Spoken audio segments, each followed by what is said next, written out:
Jen, I can't believe it. It's a year and we're already back here to do this again. I can't believe it's been a year. It definitely does not feel like a year. For people who are not familiar with you, Jen, can you tell us who you are and what it is that you do? Sure. I am Jen Lehner, and I am an AI strategist and consultant. I have a online membership where we come together and we share all of the cool AI efficiencies that we're bringing into our business and into our lives. I'm also an AI consultant, and I have on the side, I have an agency, a staffing agency, where we match you with your perfect match virtual assistant, human virtual assistant. And yeah, how about So many you, things that Daniel? you do. So I am a product manager in my normal 9 to 5 life. I work on apps and websites, adding features, working with development teams, and I host a podcast called The Instagram Stories, where I talk about all the new features that have been added to Instagram, YouTube, TikTok, Threads, and the Edits app. I find clips from people who work at the platforms and insert them in the show and then give my take on top. So I try to keep everyone who listens up to date on social media news, very similar to what you do, Jen, with your daily show. Awesome. So today we are going to be reviewing the predictions that we made for 2025, seeing if they came to fruition or not, looking at events and notable things in the social media and tech world over the past 12 months, and making some predictions for 2026. Let's start with looking at what we predicted for 2025 and seeing if any of them came to pass. Jen, do you want to start? Sure. I think I had predicted that there would be a lot more AI content. That was kind of a no duh. I mean, I'm looking back on this and going, wow, well, that was just so imaginative. I predicted more wearables, and I also predicted more agents, like a lot more agentic AI. And I guess all three of those did come true. I think How about you? I think about Sora, which we're going to get into, and I'm sure we're going to talk about a lot of AI related topics as we go through this. But even though you say I picked an obvious one of more AI, I didn't anticipate anything like Sora in 2025. So I'm going to say that one came to pass much more than I even expected. So true. For myself. Yeah. What were your predictions? So I picked that we would have more conversations about burnout. I don't think that actually came to pass the way I thought, but I did do a Google search for the term social media burnout, and it didn't seem to exist or be searched for at all until 2025. So there was some indication that that's a thing people care more about. Yeah. I predicted that YouTube Shorts would completely replace TikTok, which I was 100% wrong on. And I predicted smart speakers with LLMs, which is available. That is something that Amazon has had, but it has not moved the needle in any meaningful way that I've seen so far. But I have seen LLMs improve greatly over the past 12 months. So that one, not as much either, but I was wrong about some things and less wrong on other things. I'll say it like that. And you know, it really is fun to do these predictions because, like you said, I mean, with Sora, who saw that coming? And with regard to the LLMs and the smart speakers, you know, you weren't exactly wrong because they're putting, I mean, if we're going to call like our TV sets and our automobiles smart speakers attached to the LLMs, because, you know, all of that just hit the scene. So we got to keep our eye on that. You're 100% right. Let's dive into more of some of the things that we've seen over the past 12 months. And let's start by talking about our favorite social media news stories of 2025. If you don't mind, I'd like to go first. And I thought about the couple at the Coldplay concert who were having the affair. If you didn't see, I mean, it got 100 million views. It was the CEO of the company Astronomer and the company's chief people officer. Both of them were reportedly married at the time. They came on the kiss cam when the camera was going around, and they immediately tried to run out of the frame. And it was just so painfully obvious. One of the reasons I picked this, though, is it really taught me that we have no expectation of privacy when we go to a public place. We shouldn't expect to have privacy, and therefore we should know that going into anything, any event, any place. If you're going to do something stupid, it very well may catch up with you because of it. So true. So true. I picked Okay, I'm going to cheat and I'm just going to touch on three briefly, okay? One was Lamont Landers. It wasn't so much like a huge social media story as much as he is just a phenomenon in and of himself. So you just have to Google him. Go look him up on Instagram if you haven't seen him. I think he made an appearance on something big, not the Super Bowl. I want to say America's Got Talent. Maybe America's Got Talent, but also something else. Anyway, he's this really like nerdy looking redheaded guy. And the minute that he opens up his mouth to sing, you can't believe. In fact, on his subtitles on all of his TikToks and his YouTube, he has an overlay that says, "This is my voice. This is not, this has not been edited with someone else's voice," because they do not match. But it's to me, I think it's like the voice of a generation. He has the most incredible voice, like what's his name? Just some of the old soul, singers from, Otis Redding. It's just crazy. Okay. Walmart guy. This is kind of a recent story where there was a greeter at Walmart and it turns out that he's a former veteran. His wife died not too long ago, and he's basically having to work 7 days a week to keep the lights on. And he was just such a sweet man. And long story short, the internet came together and raised like over $1 million for him to pay for his retirement, to get a house for him. You just have to watch it. It's a really feel good story. And then the last one, not such a feel good story, was Katy Perry's space trip. It was just so incredibly cringy, and the way that the world and the internet and social media reacted to that whole space trip, but particularly Katy Perry's very cringy way that she handled all of it, was quite fascinating. I love that. And I like the things that you picked because some I'm a little bit familiar with, some I'm more familiar with. So I like the wide variety of choices that you had in this category. Well, thank you, sir. Let's move on to the best TikTok trend of 2025. Jen, would you like to go first, please? Sure. For me, that was a no-brainer. I loved and still love the Kendrick Lamar Super Bowl halftime TikTok trend. And I mean, I don't even want to tell you the hours that I wasted, because once the algorithm figured out that I liked this trend, I saw every single possible version of the dance related to that song. And it just, it was an earworm that I just loved. How about you?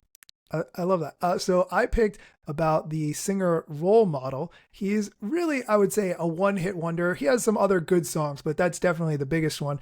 And the main song is called Sally. That's really popular.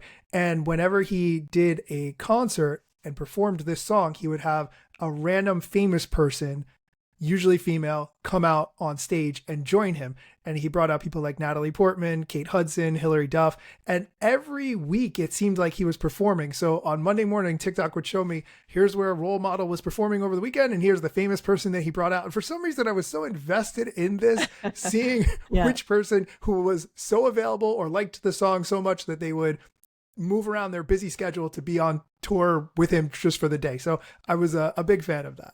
Okay, I never heard of that one. So what do we search for? At Role Model? Yeah, his name is Tucker, I believe, but the band name is Role Model. Okay. It's a catchy song for sure. You probably once you hear it, you'll be like, oh, I've heard this a million times. I just never connected it. All right, I got to check that out. So let's talk about the biggest social media fail of 2025. What would you say, Jen?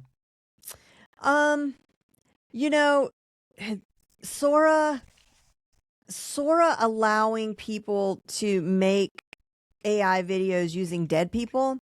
It's the most bizarre thing. And maybe they've even gotten rid of it in the last couple of weeks, because I haven't been on in the last couple of weeks. But when you go and you try to create a video on Sora, on the app Sora, I can't go in and say, create a video of Michael Jordan saying LeBron, LeBron, thank you. I was about to say LeVar Burton. That LeBron James is the greatest basketballer of all time. I can't do that. It'll say that's against our terms and conditions. But I can go in and say, have Elvis sing me a birthday song, have, uh, any dead person, Ben Franklin, Mark Twain, Martin Luther King. A lot of people were doing videos with Martin Luther King. And the thing is, when it's done tastefully, it's fun, it's nice, it seems harmless.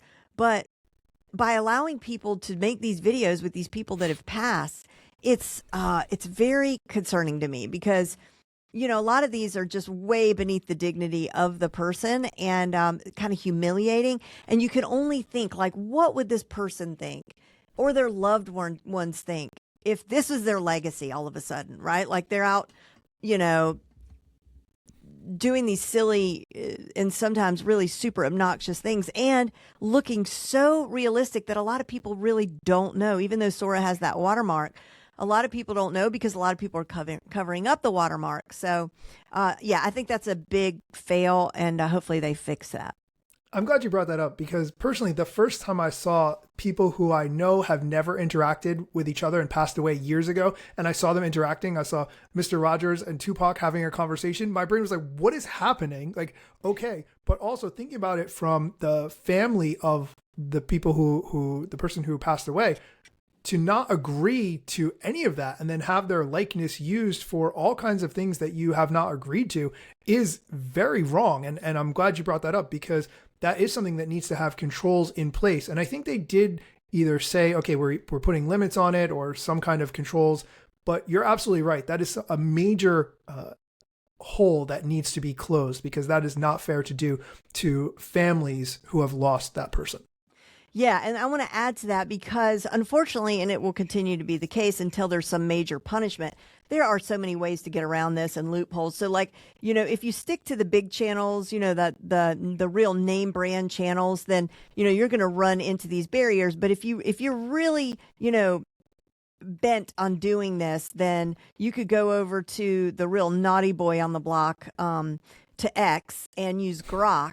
And Grok will really do anything you want, which is that's my number 2 fail. Is I would just say the biggest social media fail of all time is Grok and X as a whole, right? But what he is allowing, the owner of X is allowing with Grok is just unbelievable. I mean, I'm talking adult content, just really no guardrails at all.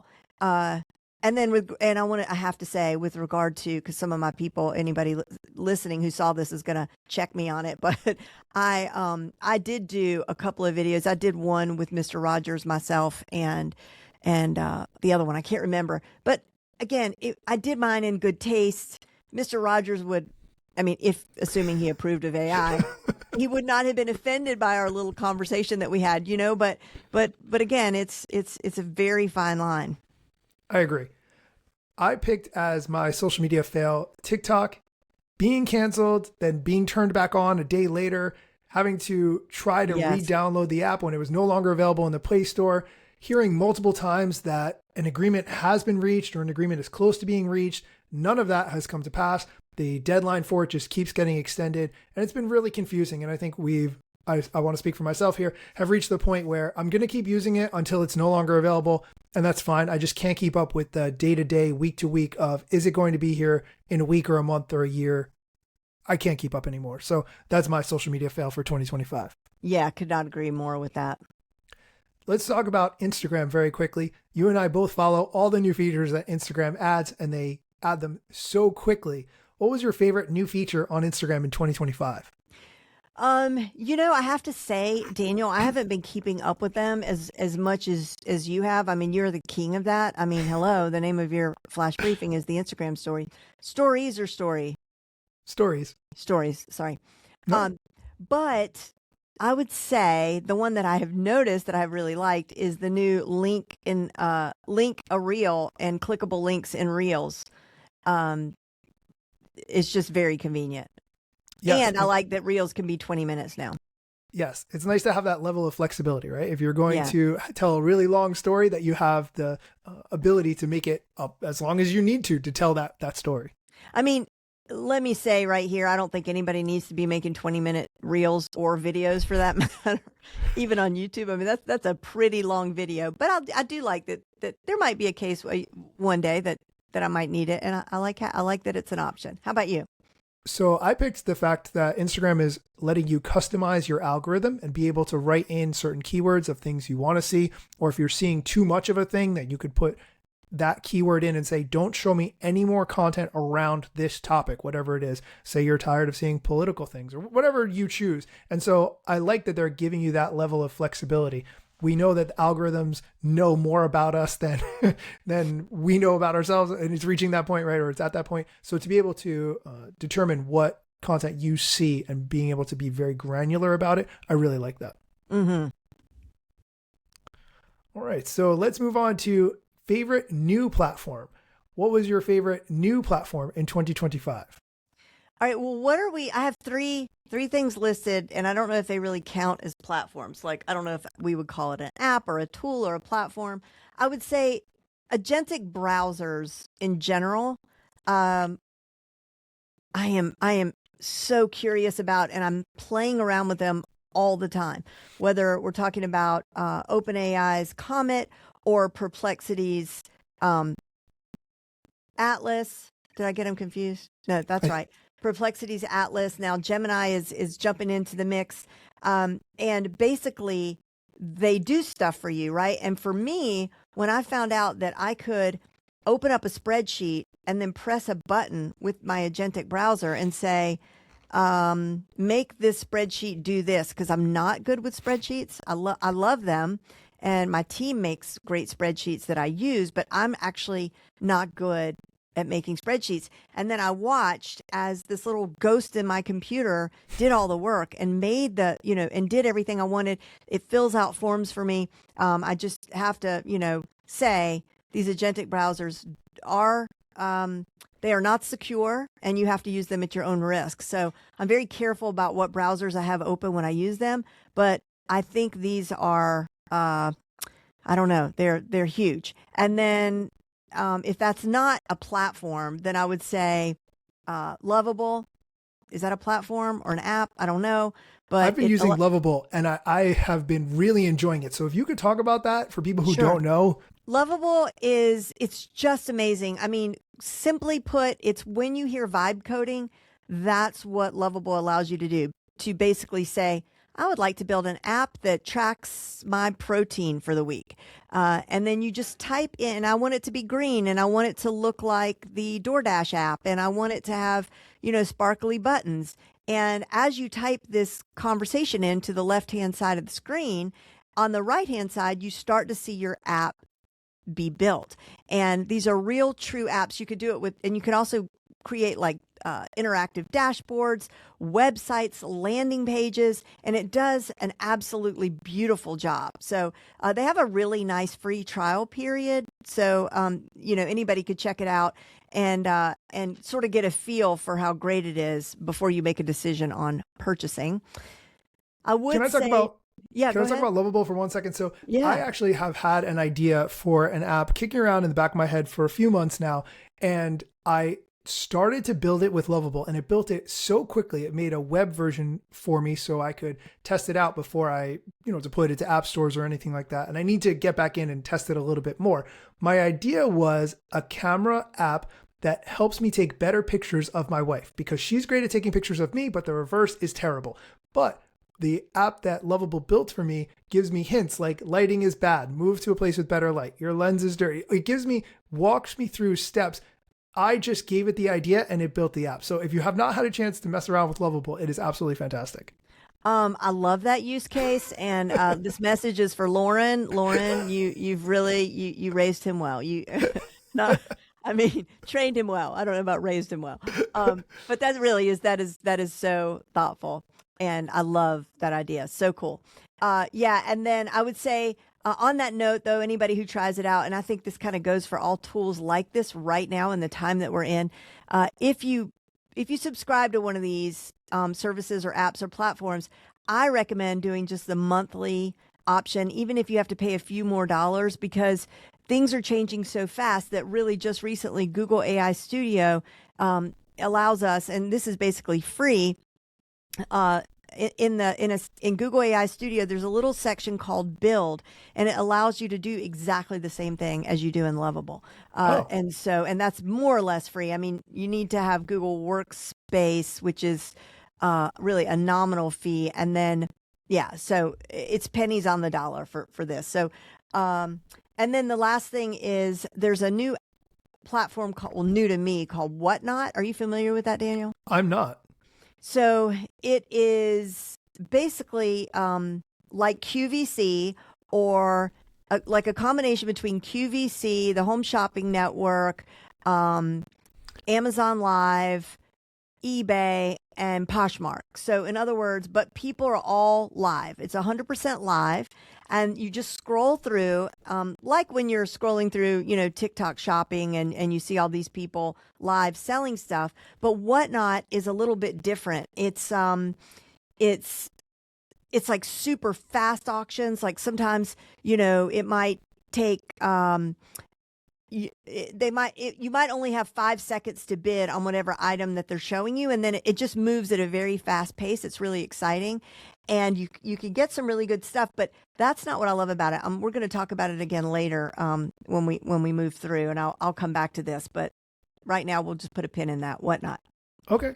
I picked for my favorite new platform one that it might have been around longer, but new to me. It's called Music League.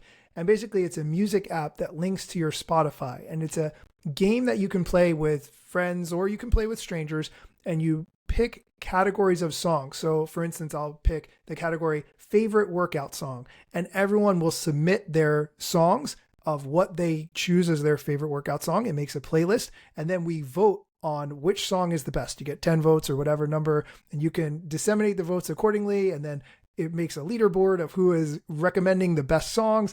You get a ton of great playlists out of it. It's free to use. Music League. It's been really fun. I think if you're into music and you have friends who are into music, definitely check it out. Oh, I love that. I've never heard of that, so I'll definitely be checking that out. Thank you. Let's talk about marketing campaigns that we've seen over the past 12 months.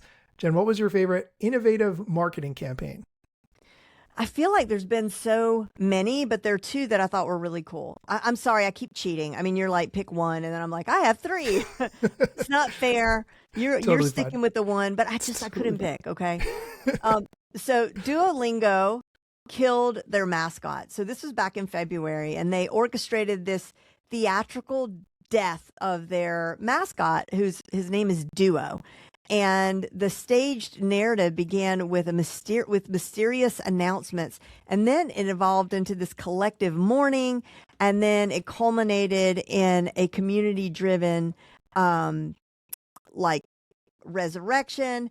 And it was crazy. And if you Google it, you could see, if you happen to miss it, you can Google it and check out some of the videos around this. But it was just genius. And I think, aside from the fact that this was really smart, and because then that sort of segued into them selling all these plushies and all this merch, and it was just very, very effective campaign. It made other brands like Wendy's bring out their mascots and sort of play them up more than they had in the past. And I think what all this points to is that we want to root for someone. And even if that's just, we all want to come together and get behind something together, right? Like as a team. And I think, and we're starting to see more of that. Like that feels good. Like let's all come together and support, even if it's just this dumb little mascot. So I thought that was kind of fascinating. And then the second one, which I really, yeah. Can we stick on the owl for 1 second? And I'm so glad you picked this one, because if I remember right, to resurrect the owl, everyone had to use the Duolingo app together to do it 1.5 million times, whatever the number was. And so to your point, this is a sense of community, but what a great way to get people to open up the app if they haven't used Duolingo. Maybe they were using it for, a few months in preparation for a trip, and then they stopped using it or whatever. What a great way to get people back involved in the app. So now they care. Now they, just like you said, they have that sense of community. I think that is absolutely a brilliant marketing strategy to get people to care about your product and your brand again. Yeah, it was so good.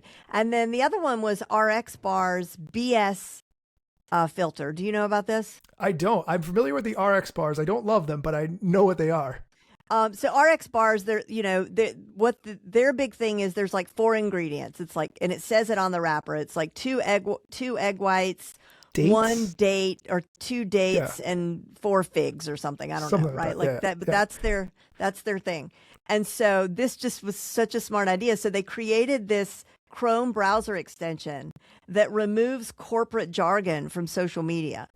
And yeah, so it's a BS filter. And so of course this was like perfectly aligned with their no nonsense brand. And who would have, like, it just shows you could bring anything into your marketing campaign. A Chrome browser plugin. Love it. Right. That's so creative. I picked the Jet 2 Holiday, which, if you don't know what that is, you've probably heard the clip, "Nothing beats a Jet 2 Holiday."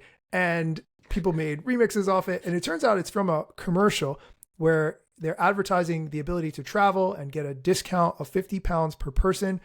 And the company's been using the same audio clip for 10 years. So people in the UK, where they hear this ad, are so overhearing it. They're so sick of it. So the fact that this became so popular and people were making their vacation videos and ridiculous things they saw on their trips with this sound was really funny. But I thought this is really playing the long game when it comes to marketing, because this company's been using the same audio for 10 years.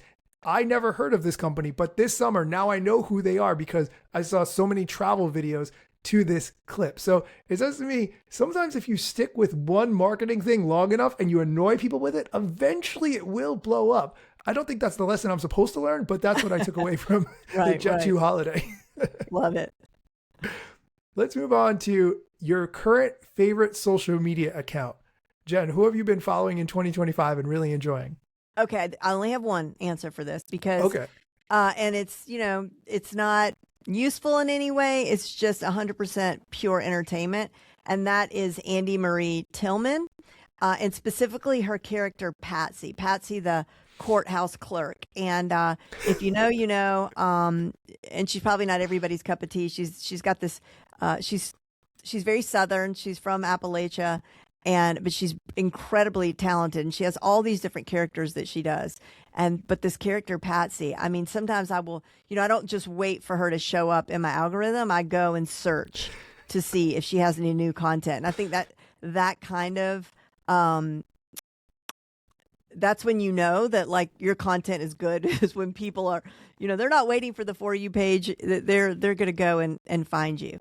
And there was one for business, and it's at Digital Samaritan. And this is a guy who recently has come across, has gotten my attention, and he just does really quick reels of showing you interesting use cases for various AI stuff. And so great little nuggets that he shares. How about you? So I picked Amy Poehler. I've been following Amy Poehler for a while, but this year she launched her podcast. And she's had a ton of great interviews. She's had Tina Fey on, Idris Elba, Natasha Lyonne.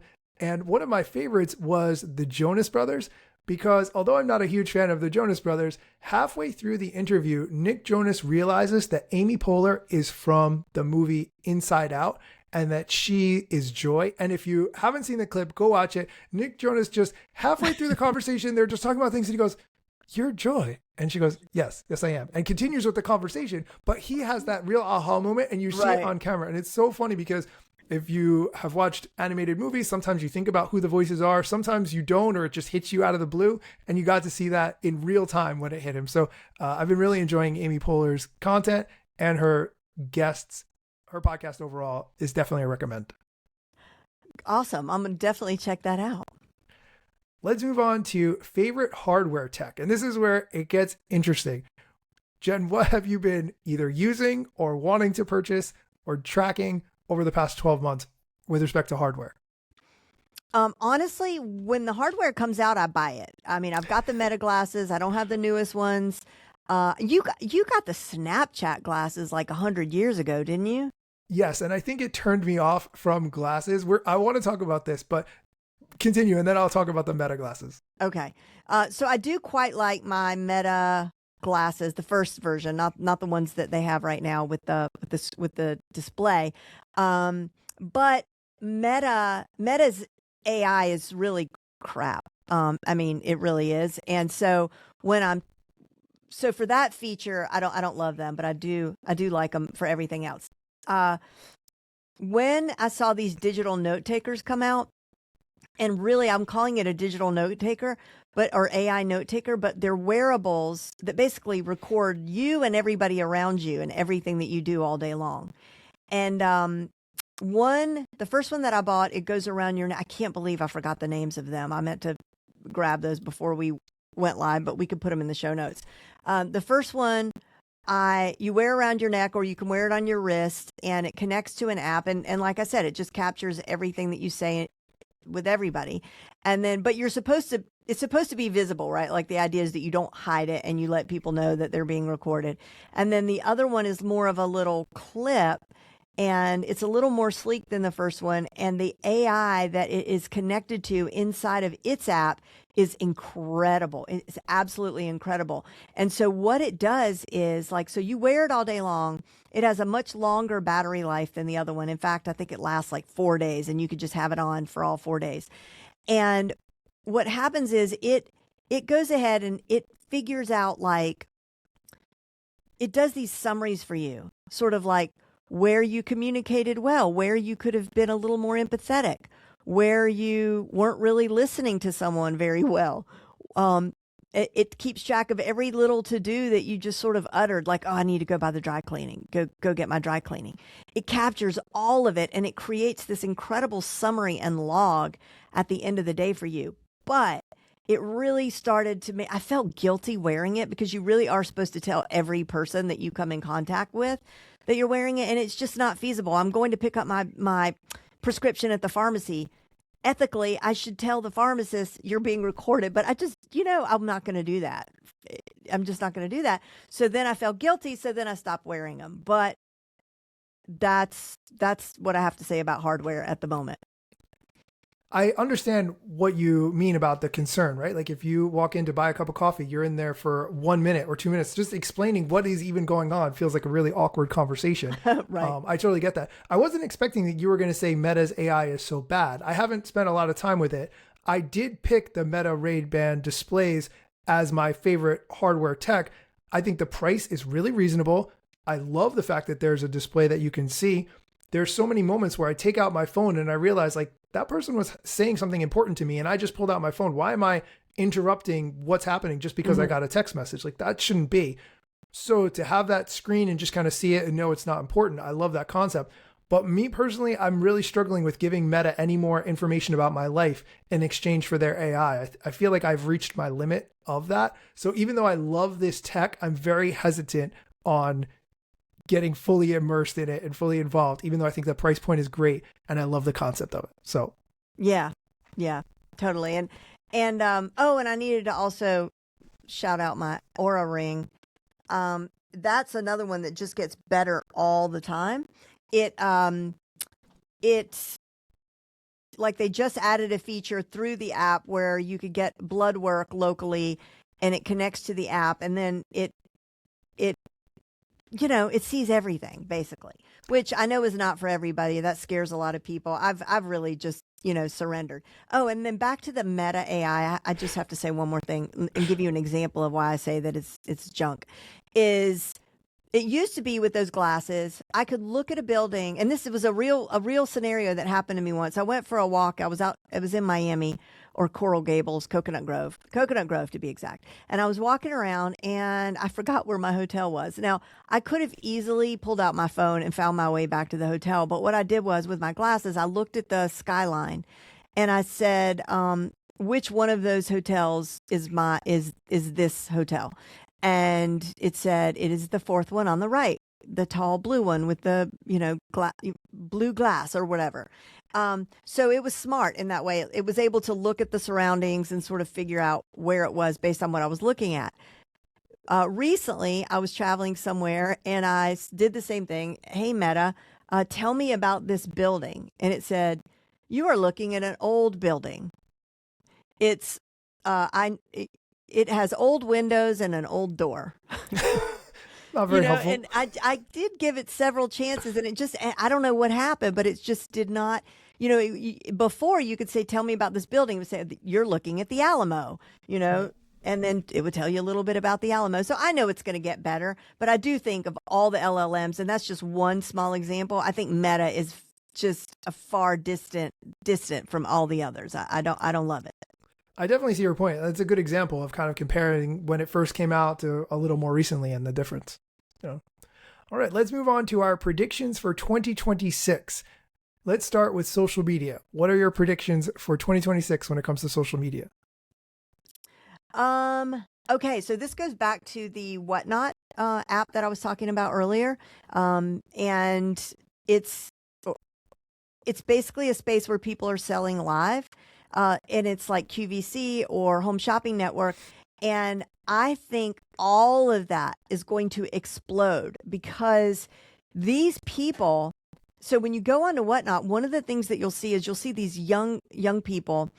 There's a lot of like, when I say young people, like 18, 19, 20-year-old, I'm going to say kids who are in a warehouse, and there's like hundreds, if not thousands of shoe boxes, like in the warehouse behind them.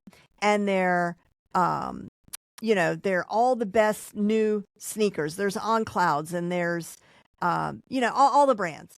And they get on there and they're selling, and they're so good, these kids. Like, they've really figured out how to sell really well. And my point is, these kids are making millions of dollars doing the most basic, pure kind of commerce. The only difference is, so 200 years ago, that would have been like, someone selling what on the street, right? Like a peddler selling something on the street, 1-to-1. Here's my cash, here's your item, have a good day. Now these kids have access to the whole entire world through a portal we call the internet, and they're making millions of dollars selling stuff through these apps. So I'm completely fascinated by it. And I'm very, very intrigued. And I do think it's going to get even bigger. What I like about that is there's a element of scarcity, right? Once they sell the product and someone buys it, it's gone. It's not like they have hundreds or thousands of the same exact item, right? I think they're all, multiple varieties of shoes, for instance. So if you jump on it in that second and you get it, it's yours. If you get outbid or whatever, it's not. So that ability to sell quickly in the moment and give people that fear of missing out, if they don't get that product right then and there, it's gone. I think that is going to be something that people are more interested in and spend more time, so they can get that one-of-a-kind gift or that item they've always wanted, and it's only available that one time. Yeah, and on that particular app, they've done it so well. I've really been studying it. So like as the buyer, you're pretty well protected, and they're required to send it out like really quickly. I think they have to send it to you within 3 days.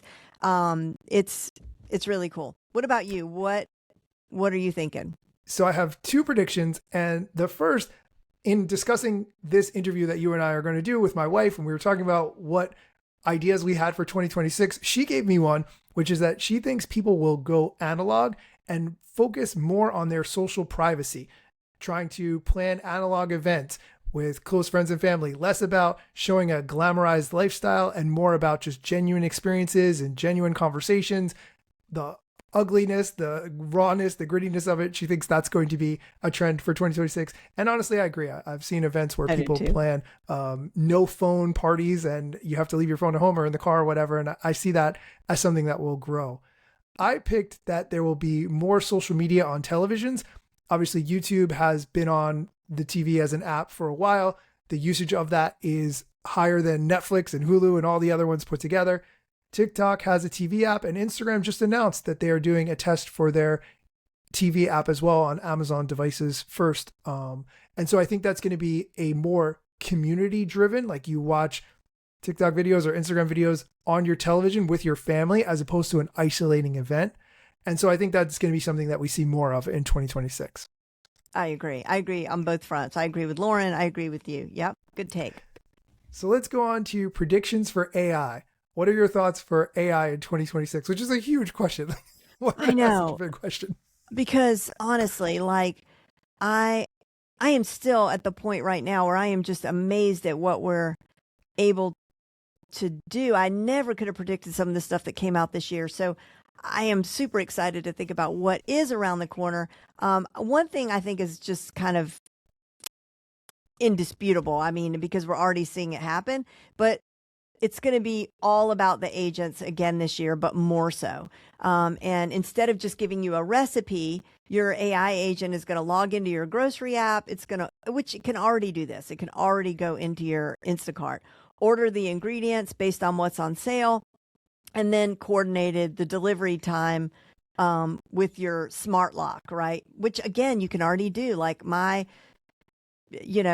Amazon puts stuff directly into my garage because there's that smart thing that opens up the garage door. Oh, But I just think it's going to be more and more about the agents doing stuff for us. which is the goal, right? To give you time to focus on other things as opposed to doing all these manual tasks. That makes sense. Yep. And home robots. I just added that one. Yes, I definitely see that. There's already one that's like a real legit robot, and it's $20,000. Is it from Amazon or is it from a different company? It's from another company, but it's really well designed. It looks like it could have been. It's not, but it looks like it could be an Apple product. But he can't, completely autonomously like load and unload the dishwasher, and I'm not paying $20,000 unless he can at least do that. Yes, that is one job I do not love. I picked that OpenAI is going to announce hardware. They've been talking about the fact that they are working on some kind of hardware thing. They haven't said what. They hired Johnny Ive. He helped create the iMac, the iPod, the iPhone, and they have said that they're working on a product that, and this is a direct quote, uses AI to create a computing experience that is less socially disruptive than the iPhone. That's the direct quote, which I think is a tall order. That's going to be really tough to execute. The iPhone has been, the way we use smartphones has just changed fundamentally human nature over the past 10, 15 years. So I don't think this is really going to move the needle. I hope it does, but I don't think it will. And then my other prediction is more around glasses hardware. People will not necessarily want to give Meta more information with glasses, but they would potentially do it with Google, especially because Gemini 3 has been so much better than what else is in the landscape. I put this down as a prediction, and then you sent me a message. You said, Daniel, they already announced this last week. Where were you? And I missed it. That's on me. But I do think that is going to be something that people are very interested in 2026, is getting a competitive offering for glasses to be able to have options. Yeah. Yep. And I did read about the OpenAI leaning into creating hardware and potentially something that could replace our phones or be adjacent to our phones, right? And I am very interested in what that's going to be. I would love it if they did something so disruptive that Apple was just not that, I mean, I like Apple. I don't want anything bad to happen to Apple, but just like that their chin would fall open, like their mouth would fall open and be like, what? Kind of, you wonder, like, look what happened to Kodak, How good would it have to be, though, for you to leave your phone at home to say, okay, I have this new hardware device. I can walk out of the house. Like, do you see it replacing the phone? Yeah, I do. Because if I could, I really think glasses are going to be, I think it's going to be glasses of some sort. And I mean, why, if we have that visual display that they're giving us with Meta and soon with Google, or already with Google, whatever, where we have that display in our glasses, right? The heads up display, like you can see text, you can see whatever. Now, if that's a hologram that travels with me, that's much bigger and in front of me, and think about how you interact with the new Meta glasses. You tap your fingers together to manipulate your way around. You do gestures with your fingers, even though they're not touching your glasses, and stuff happens. I feel like that's going to get so refined and so much more robust. So yeah, if I can walk around with only my glasses on, maybe a hologram in front of me, or the visual in front of me, even if it's a TikTok video, even if it's a dance video, or directions with my Google map, and I can tap my two fingers together and call my son, and have a conversation and be looking at, I can do it all.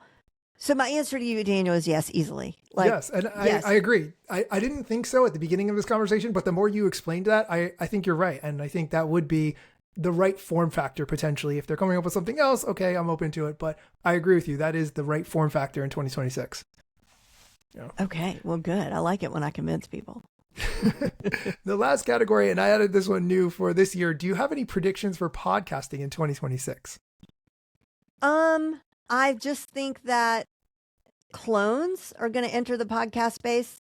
I mean, they already have, but I think they're going to be good. I think we will listen, and I'm sorry. Like, I know this might hurt people's feelings because we don't want it to go in that direction, right? Like, we don't want humans to be replaced, but I do think that there will be content that is 100% sourced and curated by AI, like agents, and then published and recorded with the voices of, we don't have to call them clones, just, AI, simulated voices. AI personas. Yeah, synthetic voices, personas, and I think they'll be enjoyable, and I think that they'll be good. And again, I'm not going to make that qualitative. I'm just going to say that's what I think is going to happen. I think you're right. I definitely see that as a trend that people would get content from, especially if it's someone that they build trust with over time, and then they're more comfortable with that AI persona giving them news and other information. Yep. I picked two things. First, that there's going to be a divide, even more so for podcasters, people who are famous and have famous friends and famous guests and everyone else. And then also, I think in-studio podcasts are going to be even bigger. It's great to be able to record, like this on Riverside or Zencastr or Zoom or whatever you use. But for the YouTube content, I see in-studio interviews performing really well. And I see Netflix making major investments in-studio podcasts. So I think that's an area that's going to grow as well. Huh. Interesting. Yeah. Cool. This has been great recapping, talking about our predictions from 2025, what we expect for 2026. Jen, for people who don't already follow you, where can they find you online? Probably the best place to find me is on Instagram. It's JEN_LEHNER. Or you could go to frontrowaiclub.com. Awesome. How about you, Daniel? You can find me on Instagram at Daniel Hill Media. You can also find me on Threads, YouTube. I try to be as many places as possible without burning out. And you can find my podcast, the Instagram Stories, social media news, wherever you get podcasts. Awesome. Thanks, Daniel. See you next year. Thanks, Jen.